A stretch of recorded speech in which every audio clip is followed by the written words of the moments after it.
So hi guys, I hope that you guys are doing pretty well. So today is gonna be the fourth, I think, or maybe the fifth day. But I think it's gonna be my fourth day of me like recording every day and actually talking to the camera and be committed to myself on a project.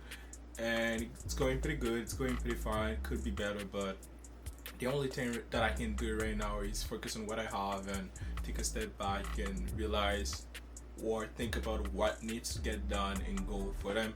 So that's why I'm still recording and making this a thing, even if I think that nobody's watching my videos.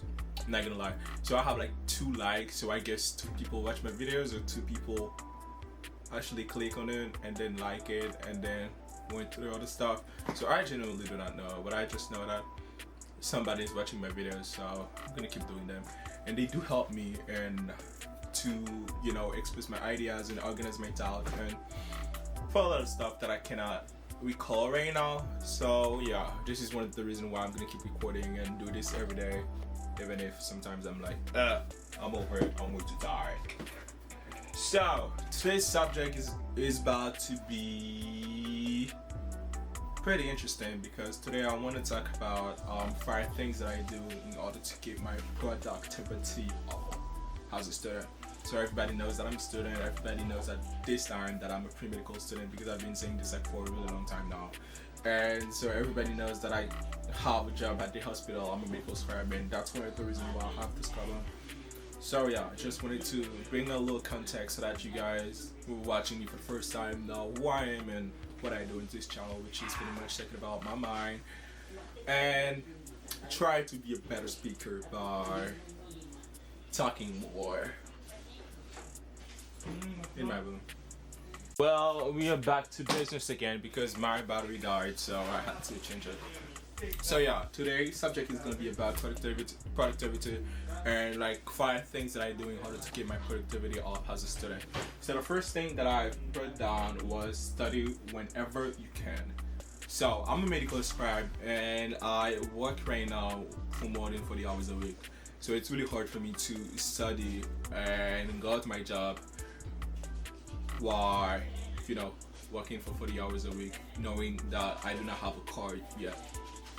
Because now, like I do not have a car, so I need to commute at least like for 2 hours every day, going in and going back like 4 hours, and then go inside for like 10 hours, maybe 9 hours, and then come back home, sleep, eat, and do every single thing that I have to do. So it's really hard for me to have like a specific set of time to study or do anything related to studying. So that's one of the reasons why I came up with a new thing, which is study whenever I can. So when I'll be at the bus stop, I'll start studying something or maybe like create something, or me in the bus, so I'll try to read, study something, review something. At the clinic in between patients, I do not have anything to do, I have some downtimes, so I'll still try to do something, keep myself active, and just have a list at the beginning of the day, and then like do small tasks throughout the day and get my list done and get everything that I have to get done.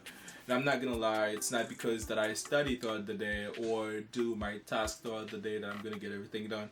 So at the end of the day, I still have like at least 5 and before stuff that I genuinely do not have time to do because they need more time, they need more energy from me and more stuff like concentration and stuff. So that's one of the reasons why I generally cannot do this task while I'm in clinic or commuting from home to clinic or clinic to home. So I will just keep them, wait until I get home and do them one time, relax and not recording anything. So I'll just like go and do this. But like the main thing that I do is I study whenever I can at any given position or situation that I might find myself throughout the day. If I do have a little time and I'm not talking to anybody, it does not need me to interact with somebody, so I'll just go and study, read, review, reply, and follow up with people and stuff that I need to get done. So this is one thing that really helped me to get my productivity up and not wait until the last minute to get stuff done. The second thing that I wrote down is maximize your review session flashcards. No, that was from yesterday. The second thing was have a template for your day. This is something that was really hard for me to do at the beginning because I really hate the idea of me doing every single thing that I have to do throughout the day and not being able to do anything else than what I've planned. Might sound weird, but this is the way that I feel about planning. I hate it, hate it, hate it. But it helps. It does help. It does help me to have more time and get way much more control over what I have to do and put my energy on stuff that I really need to do.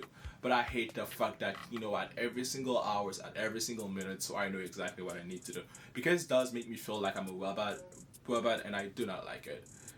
But I still do it sometimes, but the way that I do it is not like I know other people do it.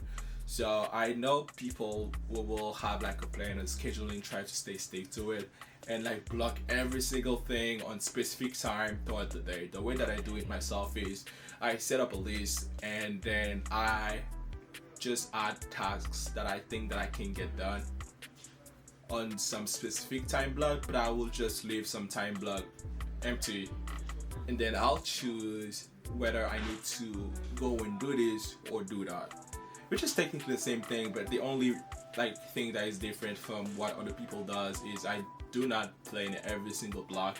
So I have my tasks that I plan before the day, and I will just choose 1 or 2 tasks and put it on some specific block, and then go on my day and do my task and come back and take into account the fact that I might feel different and put a specific task that I might get done the way that I'm feeling at the moment. So I try to have a template for my day, even if sometimes I have days where I'm literally, the template, I'm not even gonna go and look at it because I'm just like this. It's really bad, but I'm just like this, and I'm working on it. It's hard to do. It's really hard to do, but I'm working on it because I do know there is potential, and it will help me to get control over my time, over what I have to do, and do stuff right, quick, and efficient. But at the moment, I really hate it, but I'm still working on it. So the third thing that I wrote down was use a time tracking app.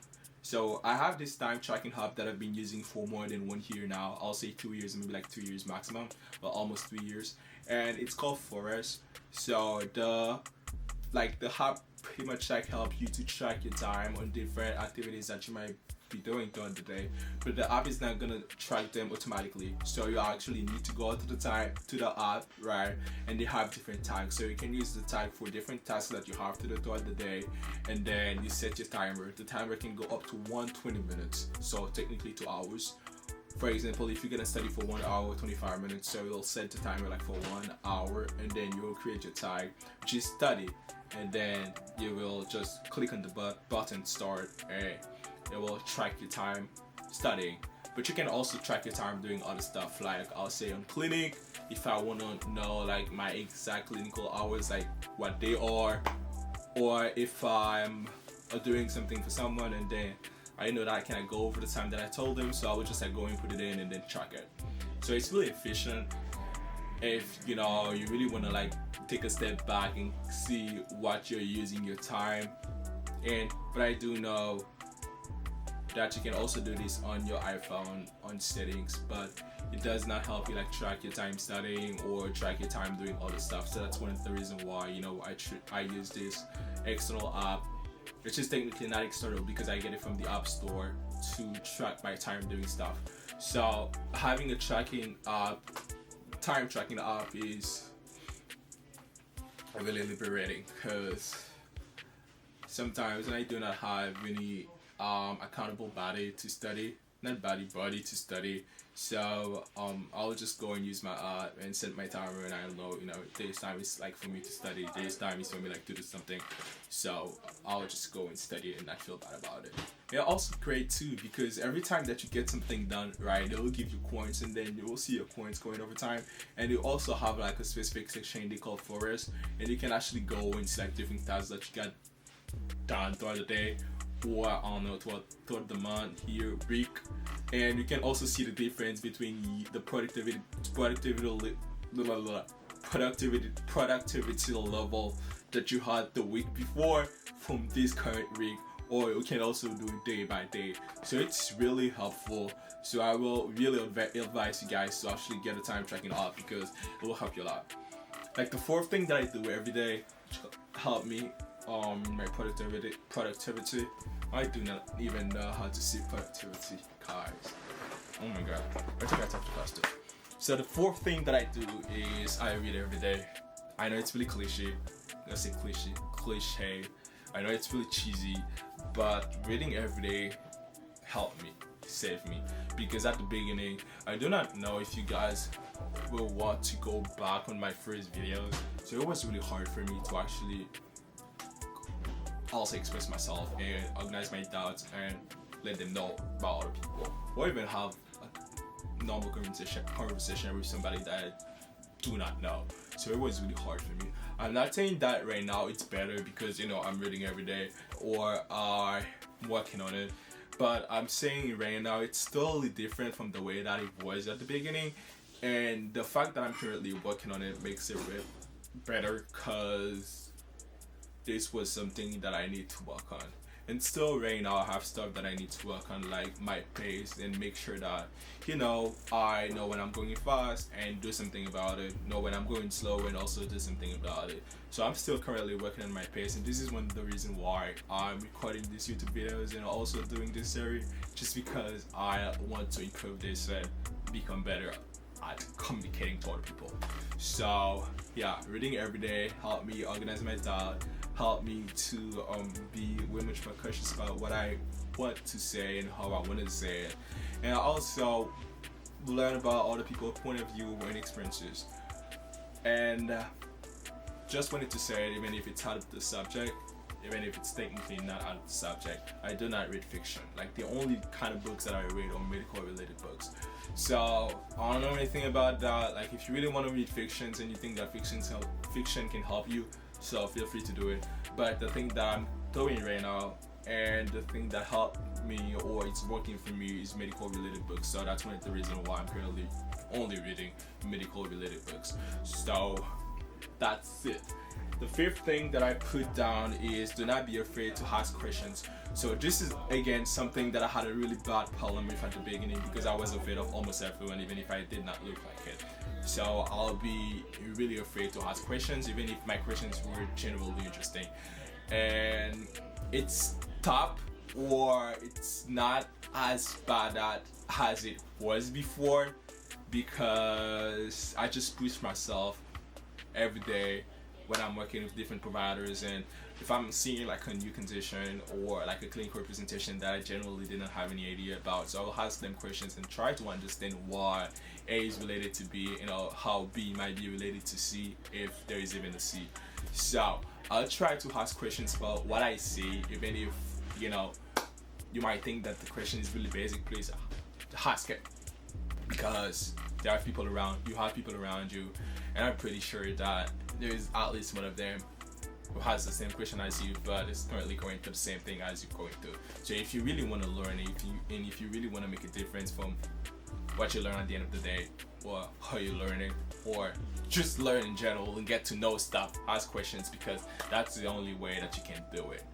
If you cannot Google it, actually that's not the only way that you can do it. You can Google it, but if you cannot Google it, or it's like really specific questions, ask it, because you'll have a conversation with it, not a human being that you never know might generally be interested into you, and then you guys connect, and then you guys have a shared interest. Can also teach you stuff.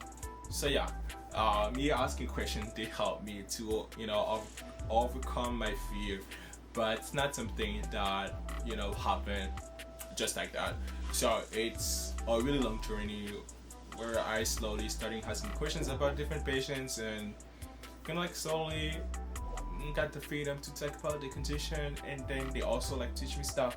So that's the way that it happened. But sometimes I'm still afraid to ask questions to people that I generally do not know, like a new provider that I never work with. So I will be really afraid to ask him question or her. But in general, after 30 minutes, I'm very much more comfortable than when I started. So I'm still working on it. So I know that I talked really fast today, and I'm really sorry about it. So it's a journey. Yesterday I think I did really fine, but today I did really bad. So I'm gonna stop this video and look at it and see how bad or maybe how great I did, and put correction. That would be there, y'all. So yeah, this week is pretty cool because I'm coming, or how do I even say that? Not coming. I'm showing up for myself. That's the thing. So I'm showing up for myself and doing something that I genuinely always wanted to do, but I was too afraid, and I also thought that I genuinely didn't have time to do it. So right now I've realized that I have time to do stuff, but I just need to organize my task and get the most out of my days. So yeah, thank you for watching this video, and to those 2 people who watched my video yesterday, thank you for watching it. I really like it. And then yesterday I had 252 subscribers, and then right now I have like 253. That's crazy. I genuinely do not know why people are subscribing to my channel, but I guess I have some kind of value that I'm sharing. But yeah, that's me, a pre-med, trying to be better and trying to communicate better. So that's a whole journey, and you guys are watching it right now. And I genuinely need to stop this because it's 7:04 and I need to eat something because I'm hungry. So I'll see you guys tomorrow in another video, and thanks for watching this one. I really like doing it. I really enjoy talking to you guys, even if I do not have anybody talking to me back, but I do know you guys will talk in the comment section like you guys should or need to. Not need to, should. But yeah, that's pretty much it. So I'm gonna cut this right now. Thanks for watching. I'll see you guys in another video. Bye.